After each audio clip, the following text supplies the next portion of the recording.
Hey, it's Tucker Carlson. This spring, word began to circulate in Washington that the House Oversight Committee, under its new chairman, Congressman Jamie Comer, had discovered criminal behavior after reviewing thousands of pages of the Biden family's bank records. Now, publicly, to the extent they responded at all, the White House dismissed the investigation as, of course, politically motivated.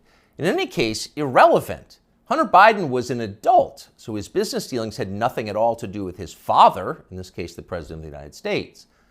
But in private, everybody understood it wasn't quite that simple.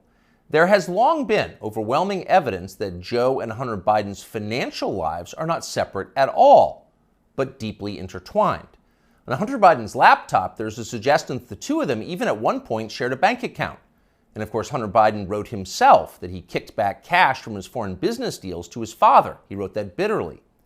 So the Oversight Committee's investigation was potentially a disaster for the White House, a scandal, possibly even the prelude to criminal charges.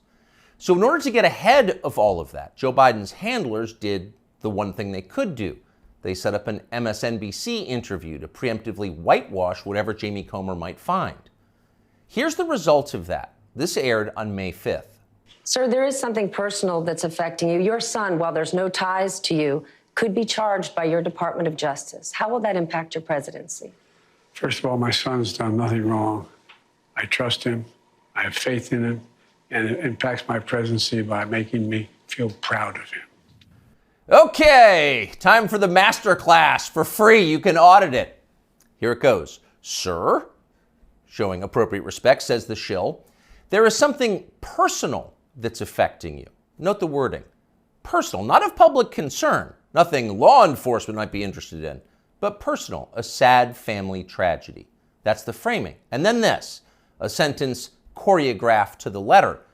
Your son, while there's no ties to you, could be charged by your Department of Justice. Got that? Well, there's no tie to you. So the answer is, in fact, in the question. Whatever Hunter Biden goes down for, and we know he is going to be charged because MSNBC said so, but when that happens, that's Hunter's problem. It's got nothing to do with Joe Biden. Rest easy, America. 5 days later, the Oversight Committee released its findings, and they were, in fact, devastating. Quote, bank records show the Biden family, their business associates, and their companies, their many companies, received over $10 million from foreign nationals and their related companies, the committee wrote. Investigators had, quote, identified payments to Biden family members from foreign companies while Joe Biden served as vice president and after he left public office. So actually there was something there. It was a scandal. Racketeering, money laundering, wire fraud, those are some of the crimes the Bidens seem to have committed, in addition, of course, to selling out the United States for cash. So what would happen to them? Well, Donald Trump had an idea, quote, they'll hit Hunter with something small to make their strike on me look fair. Trump wrote that about 2 weeks ago, and it turned out those were prescient words. This morning, Hunter Biden pleaded guilty to pretty much nothing. Biden pled to 2 misdemeanor tax evasion charges, then entered a diversion on a federal gun charge. That's it. As far as Merrick Garland's Justice Department is concerned, Hunter Biden is done. There was no pre-dawn raid carried live simultaneously on CNN. There was no perp walk, no handcuffs, no press conference. Above all, there was no felony. Hunter Biden, who broke federal gun laws, can still carry a gun. It's like it all never happened. In fact, the Justice Department just baptized Hunter Biden. A lifetime of sins washed away in an instant. It was a secular miracle. Most miraculous of all, Hunter Biden somehow escaped a FARA charge. FARA is the Foreign Agent Registration Act, and it is exactly what its name suggests. Under federal law, if you are acting as an agent of a foreign nation in Washington, you are required to register with our government to let everybody know.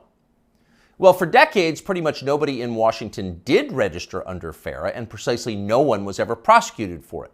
No one. But starting several years ago, the Justice Department began sending people to prison on FARA violations. The official explanation was, we're cracking down on foreign influence in Washington. And of course, privately, everyone in Washington laughed. They knew that was absurd. In fact, it's the opposite of the truth. Foreign powers have never had more power in Washington. Their agents are everywhere, in every federal agency and throughout business. down to and including in executive positions at various social media companies. The Biden administration knows all of this, and it's not a problem. In fact, it's their policy. From the administration's perspective, the concerns and the demands of, say, the Chinese government, or particularly the Ukrainian government, are far more important than the needs of American voters. We're cracking down on foreign influence. Please. The point, the only point of enforcing FARA, after decades of ignoring it, is to harass and imprison high-profile political opponents. Trump donor Elliot Broidy pled to a FARA violation a few years ago. So did Trump campaign manager, famously Paul Manafort. He went to prison. Last year, the DOJ went after Trump confidant Steve Wynn under FARA. But in the end, the Biden administration overreached so comically that the whole thing was thrown out by a judge. But they tried. So as long as they're trying, if it was a fair system, Hunter Biden would be first on the list of those next to be charged with a FARA violation. In fact, many of them. Hunter Biden was a foreign agent. He never registered as one. But for years, that's exactly what he was. He sold access to his father and other lawmakers to the Chinese and the Ukrainians and countries throughout the world. There's no debate about that. The FBI has known about it for years. For years, they've had possession of Hunter Biden's laptop. But they didn't charge him for it today. They never will. Why? Well, you know the answer. Hunter Biden has good genes. A more interesting question, though, which is another question the feds will never consider, is what does Hunter Biden do for a living now? This is a man with no obvious job and, of course, zero skills. He spent midlife smoking crack. Yet somehow he's managed to live pretty well despite rising inflation. He's been living in big houses in the costliest residential neighborhoods in the world. He's been paying his stripper baby mama $20,000 a month in child support. And he has retained a team of the most expensive lawyers in the country who spend quite a bit of time sending threatening letters to anyone who asks questions about how they're being paid.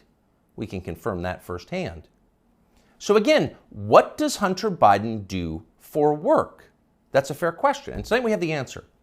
For years, Hunter Biden was an influence peddler. Now, Hunter Biden is a self-actualizer. He self-actualizes for a living. He gets in touch with himself, his feelings, and he follows his muse. Here he is explaining his new vocation in a 2019 ABC News interview. This is new. It's your studio. Yeah. But now he's opening the doors to a place never captured by a paparazzi's lens, his refuge, an art studio where he finds solace in painting. What's the goal eventually?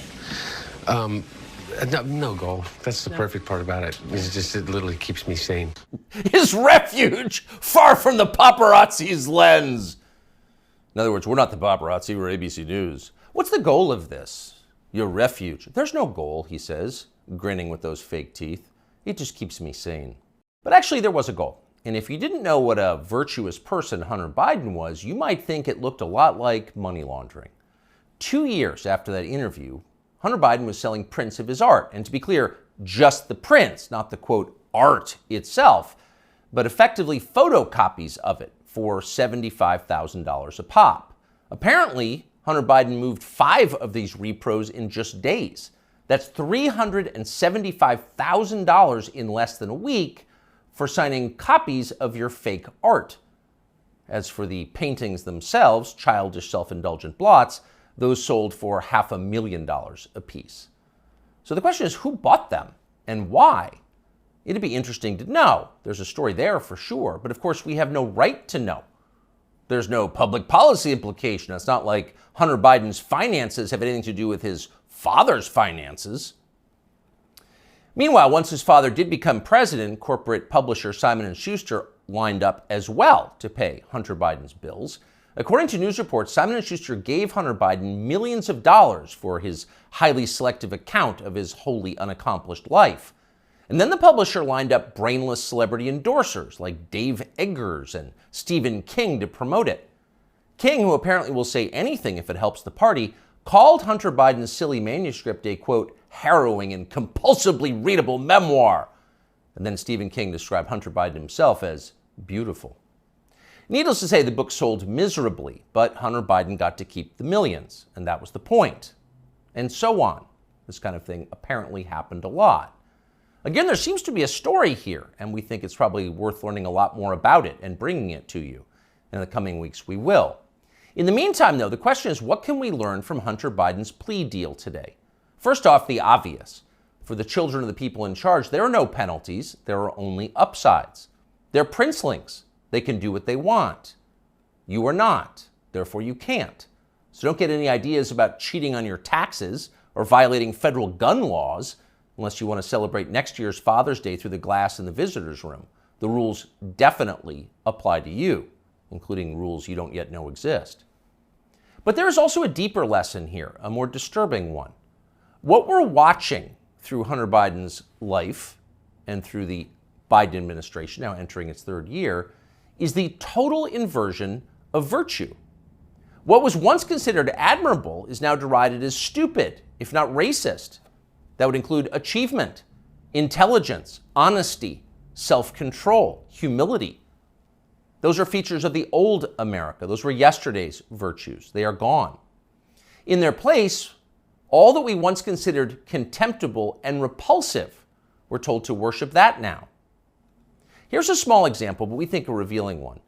In addition to his many other sins, Joe Biden has hired what has to be the single dumbest, nastiest, most dishonest, most ridiculous person he could possibly find for the very public position of White House press secretary. There's a point to it, of course. It was a humiliation exercise. It was designed to degrade the country and dispirit the rest of us. That's the White House press secretary? Shut up! But here's the thing. The White House press secretary herself has no idea why she's in the job. She thinks she's amazing. Here she is in a clip we just saw.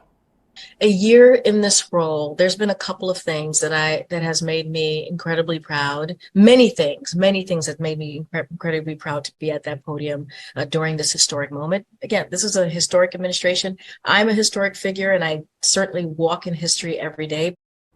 I'm a historic figure? Imagine saying that. I'm a historic figure, but she does. And she says it in a burst of sincere self-congratulation, marked by her signature bad grammar. Illiterate, but proud. Of course she's proud. Karine Jean-Pierre is now a historic figure, just like Hunter Biden is now an important artist. It makes you feel stupid for going to work. Younger people say the news is full of lies. In Kennedy's motorcade. 239 people. The death of Jeffrey Epstein.